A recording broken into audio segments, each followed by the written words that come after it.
Learn about another voice and culture of Taiwan with We Love Hakka. 现在就让我们一起加入客家风情，大家来讲客家吧。Hey, what's up, everyone? It's time for Practical Hakka on FM 100 ICRT. Hello， 好，大家好，我是 Alice 彭。Hello， 你好，大家好，我是 Joseph 林。哎呀，在咳嗽，喉咙痛了啦。真的吗？讲太多话了，但是就顺便教大家一个这个状况哦，就跟听说有关了，好不好？All right, this whole month we're teaching you how to ask I heard, but since I have a sore throat right now, and let's put you in a situation with that scenario. But first, how do you say I heard? 听说？唐贡。唐贡 ，OK。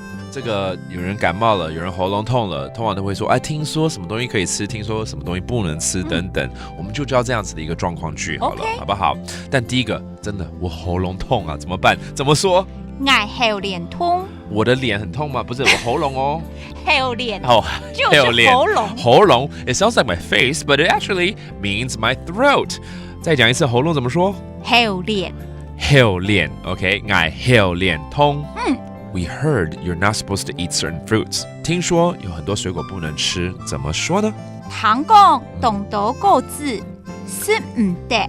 Oh, let's break it down. 唐贡 we already know. That means I heard.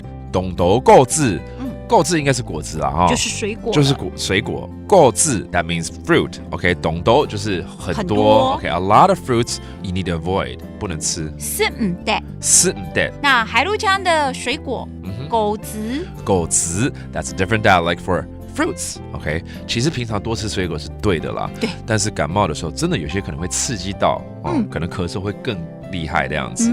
但是不相信的人或没听说过的人，可能就会说谁说的，对不对？In case you want to respond with because you didn't know this knowledge, your natural reaction is who said that? 谁说的？骂人讲嘅。你在骂谁啦？我是说骂人讲嘅，我才不相信呢，就谁说的？我这样跟你教导，然后你这样骂我回来，我很没有那个嘞。我是说骂人讲嘅，谁说的？骂人讲嘅，it sounds like I am angry at someone, but it actually means who said that?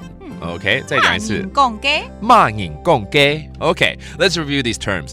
喉咙痛 sore throat. 喉咙痛。喉咙痛 and the fruit 水果。果子。果子 and 谁说的？骂人讲嘅。骂人讲嘅 who said that? It's all about I heard 听说。唐贡。唐贡 and if you're sick, get well soon. And that does it for today's Practical Hakka. 什么大家？俺只say 张来了。客家风情由客家委员会监制。We Love Hakka has been brought to you by the Hakka Affairs Council.